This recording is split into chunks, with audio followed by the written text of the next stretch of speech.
Говьонгаа дэлгүүр госолсон 3 бүсийн сайхан орон хэмээн алдарсан Баян хонгор сайхан өдрөөр налгаар намрын энэ сайхан өдөр энэхүү эрхэм хүмүүний хүндэтгэл хөшөөнд цэцэг өргөл ажиллагаа энэхүү 19-оор эхэлж байна. Хүндэтгэж хүрэлцэн ирсэн эрхэм хүндтэй зочид таахныг судлан хэлхийг урьж байна.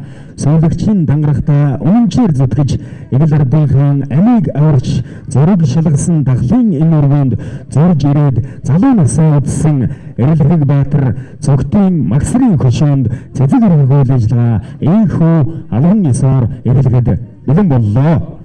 За сайн бацгаана уу. Монгол Улсын хүний хаяад тэмж 5 сарын 1-нд Баянгор аймгийн зоны зүйн өвчин судлалын төвийн бүгд 80 жилийн хэмжээнд хүндэтгэн хүрэлцэн ирсэн нийт орчил томлогчдоо энэ өдрийн халуун мэндийг хүргье. За эрүүл мэндийн салбарыг Баян хонгор аймгийн хэмжээнд төдийгүй улсын хэмжээнд харьцагдсан энэхүү Эрэлхэг Баатрын хөшөөнд бид нар хүндэтгэл үзүүлэхээр хүрэлцэн ирээд хүндэтгэл үзүүллээ. Тэгээд энэ Эрэлхэг Баатрын талаар бас товч мэдээллийг танд хүргье гэж бодож байна. За Зогтын Магсар гэдэг эрхэм баатар маань 1893 онд төрсөн. За Баян булаг суманд төрж өссөн 5 хүүхэдтэй айлын хүү байгаа. За энэ хүн байна Баян булгийнхандаа бол доктор Магсар гэдэг овгорон овлогдсон ийм мундаг дунд мэргэжилтэн хүн байсан. За 1943 онд эрхэм баатар маань бол яг дахлын голомтонд орж ажиллаж байх хугацаанд за өөрөө амь насаа ирсэн байгаа. Энэ эрүүл мэндийн төлөө төрийн төлөө өргөсөн тангарахтаа үнэнч зүтгэсний дээрэс нь эрүүл мэндийн салбарын түүхийг дархалсан ийм Эрэлхэг Баатар байгаа. За энэ хүн 43 онд дахлын голомтонд ажиллаж байхдаа амнаас ирээстэй. За энэ яг хугацаанаас хойш буюу 43 оны сүүлээр 10 сард бол манай Баянгор аймгийн зоно зөвчин судлалын төв маань бол байгуулагдсан. За энэ их дахлын дараагаар бол байгуулагдсан ийм түүхтэй. Тэгэхээр энэ манай байгууллагын түүхийг ярихаар бол энэ хүний түүхийг ярихаас урдгүй. За дээрэс нь улсад энэ хүнийг дархалсан үндэсний төвийн одоо яг манай үндэсний төвийн маань хашаанд бас яг энэ хүний өшөөг ингээд мөнхөлцөн байж идэгаа. Тэгээд энэ хүмүүндээ бид хүндэтгэл үзүүлсэн. За мөн энэ хүмүүний одоо үр хүүхдүүд бол бидэнд хүндэтгэл үзлүүр бас хүрэлцэн ирсэн байгаа. Та хэд маш их баярлалаа.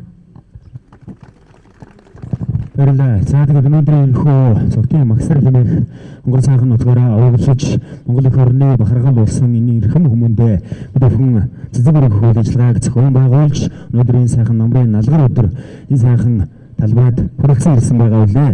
За тэгээд Зогтын Магсрын гэр бүл өр хүүхдүүдээс өнөөдөр энэхүү цэцэг өргөх ажиллагаанд хүрэлцэн ирсэн байгаа.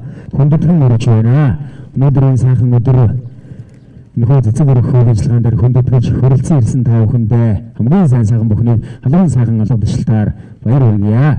Тэгээ намайг даваа гэдэг би ач охин байгаа юм аа. Очирвот дуграа гээд одоо 3 ачин байна. Тэгээд гэр бүлийн хүмүүс ачаас төрсөн 30 гэж ярьдаг тийм ээ. 30 нар нь бас цуг ирсэн байж байгаа. Энэхүү түүхэд 80 жилийн ойн баярын мэдээг бүх энэ салбарын ажилтан албан хаагч та бүхэндээ хүргэхийн ялдамт Монгол улсад таргуун дахал гэдэг энэ аюултай өвчнийг гарч байх тэр үед өвөө минь хамгийн том гавьяа нь Монгол эмч совлогчдаас хамгийн эхлээд оншоо зөв тавьсан. Тэгээд арга хэмжээгээ зөв авсан юм блэ. Тэр Максим гэж эмчийн бичиж үлдээсэн өвчтний түүхийн үүсгэд бол сүүлийн өдрүүддээ маш их өвдөөд тариа хийж өгөөч, морфин хийж өгөөч гэж их гуйж исэн юм блэ. Тэгээ би тэрийг уншичаад маш их уйлж их зовж исэн. Тэгээд одоо өнөөдөр энэ хараа зүгээр алдаагүй юм байна. Ардагныхаа төлөө зөв шударга юм хийсэн юм байна. Мэргэжлийнхээ тангарахт үнэнч байсан юм байна гэдгийг бахархаж байна. Та бүхэндээ их баярлалаа.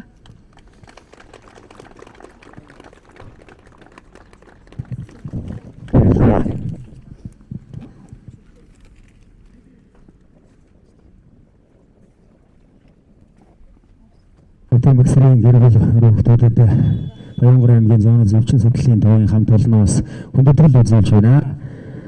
За ингээд хүүхдийнхээ Баянгор аймгийн нэгдсэн эмнэлгийн дарга ерөнхий эмч Чимбайтаныг үг хэлнүү хэмээн хүндэтгэн өрж байна. Алга тушаалд авцгаая.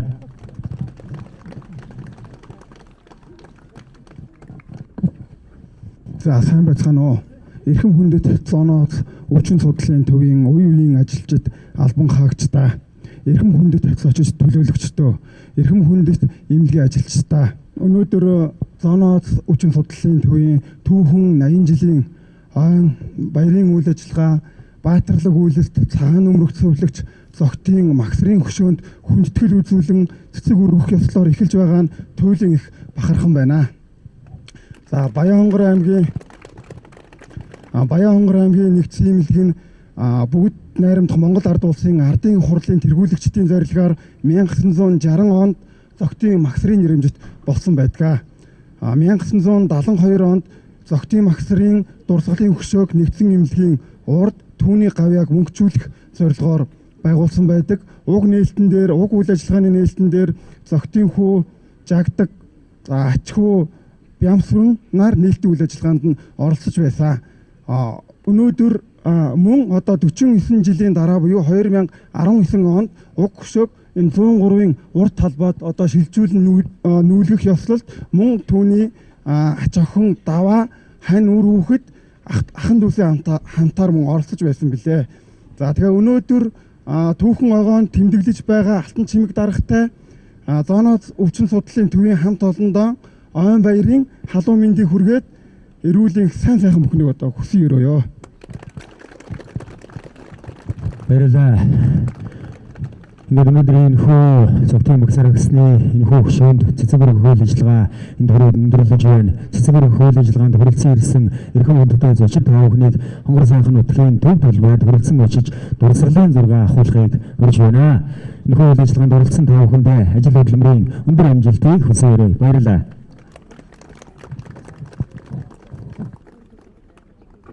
За тэртээ 1943 онд Баян-Хонгор аймгийн Баянбулаг суманд таргун дахал өвчин тэр дундаа уучигны таргун дахал өвчин гарахад Баянбулаг сумын сувилагч Цогтын Магсар гэдэг хүн бол миний өвөө байсан. Тэр оншийг зөв тогтоож хөл хорой тавьж хүмүүсийг тусгаарлаж 4 хоног ганцаараа эмч сувилагч асрагчийн үйл ажиллагаа хийж байгаад Алтан аймаа алдсан байдаг.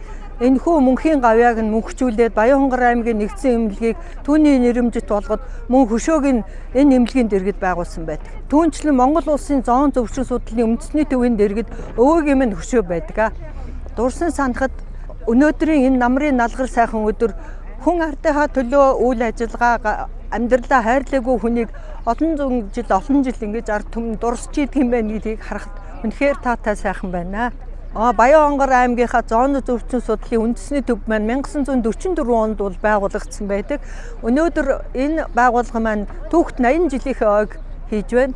Нийт ард иргэдийнхаа эрүүл мэнд, зоон зөвчнийг судлаж хянах, эмчлэх үйл ажиллагааг амжилттай хийж байгаа мэрэгжлийн хамт олонд баярын мэндийг дэвшүүлж сайн сайхныг хүсэн өрөөё.